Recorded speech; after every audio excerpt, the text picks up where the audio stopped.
Doctor Yunus সাহেব, আপনার কোনো এখতিয়ারই নাই পদত্যাগ করার, কারণ আপনাকে বসিয়েছে 1500-র অধিক শহীদ পরিবার, আপনাকে বসিয়েছে অগণিত অন্ধ পঙ্গু জুলাই যোদ্ধারা।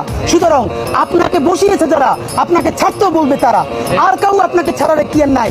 বাংলাদেশে শুধু আপনাকে গার্ডিয়ান মেনে আমরা এই পর্যন্ত রাজপথে পড়ে আছি। আপনি বিদেশ চলে যাবেন, আমরা যাব কোথায়? আপনি যদি পদত্যাগ করতেই চান তাহলে বাংলাদেশের সমস্ত জুলাই যোদ্ধাদের নিরাপত্তা দিয়ে পদত্যাগ করতে হবে। তার আগে পদত্যাগ করে আপনি যমুনা থেকে বের হইতে পারবেন না, আমরা বলে দিলাম। যদি আমাদেরকে আবারও রাজপথে দাঁড়ান লাগে, আপনি গৃহযুদ্ধ শুরু হয়ে যাবে দেশে। আপনি কি বলেন? আপনি পদত্যাগ করতে পারবেন, আপনাকে পদত্যাগ করা লাগবে না, আপনারা আমরা বিদায় দিয়ে দিব। 3টে কাজ। নাম্বার 1, অতি দ্রুত জুলাই গণহত্যার বিচার সম্পন্ন করতে হবে। নাম্বার 2, মৌলিক সংস্কার, নারী সংস্কার। আরে ভাই, নারী সংস্কার করছেন, তাহলে কৃষি সংস্কার কই, আইনি সংস্কার কই? এই যেগুলো পরে করলে চলবে, এগুলো একটাও কোনো দরকার নাই। মৌলিক সংস্কার বলতে আমরা বুঝাই এমন সাংবিধানিক সংস্কার এবং নির্বাচন সংস্কার যেই মাধ্যমে সামনের নির্বাচন ফ্রি অ্যান্ড ফেয়ার হবে।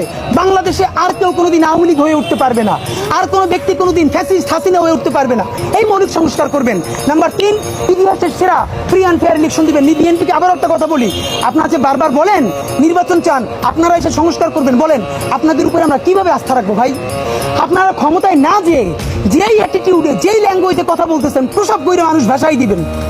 আপনারা ক্ষমতায় গেলে কিসের সংস্কার করবেন? নাম্বার 2, আপনি এখন যখন নির্বাচন চাইতেছেন, সেই নির্বাচনের মধ্যেও একটাবার সংস্কারের কথা বলতেছেন না, বিচারের কথা বলতেছেন না। এমনকি আওয়ামী লীগ যখন নিষিদ্ধ হলো, তখন আপনারা আমাদের সাথে স্পষ্ট শাহবাগে আসতে পারেন নাই, দূর থেকে সমর্থন দিচ্ছেন। আপনি ক্ষমতায় গেলে ইচ্ছা থাকা সত্ত্বেও আপনি পারবেন না, কারণ আপনি দিল্লির কাছে বর্গা হয়ে যাবেন। ক্ষমতায় থাকতে হলে আর্মির সাথে নেগোশিয়েট করতে হবে, দিল্লির কাছে নেগোশিয়েট করতে হবে। বরং আপনি ইউনূসের হাত শক্তিশালী করেন, জামাত ইসলামী ইউনূসের হাতকে শক্তিশালী করেন। বাংলাদেশের সকল মানুষ এই 3টে কাজের কারণে, বিচার, মৌলিক সংস্কার এবং নির্বাচনের দাবিতে আপনারা ডক্টর ইউনূসের হাতকে শক্তিশালী করেন। সেক্ষেত্রে প্রস্তাবনা, এই যে কিছু অতি পাকনা উপদেষ্টা আছে যাদের কারণে জুলাইয়ের ঐক্য বিনষ্ট হয়, দুর্নীতিগ্রস্ত, তাদেরকে প্রয়োজন আপনি স্যাক করেন। স্যাক করতে সমস্যা হলে তাদেরকে দপ্তরবিহীন করে রাখেন, খাবে আর ঘুমাবে আর ফেসবুক টিপবে, আর কোনো কাজ নাই, তাদেরকে আপনি দপ্তরবিহীন করেন। যেই কয়জন উপদেষ্টা আছে, প্রত্যেক উপদেষ্টার সামনে, প্রত্যেকটা মন্ত্রীপরিষদের সামনে ড্যাশবোর্ড লাগান, কোন উপদেষ্টার কি কি পারফরমেন্স। একজন লোকের কোনো নাম নাই, উনি তো সুপার পারফরমেন্স করতেছে, আমাদের রেল উপদেষ্টা যিনি।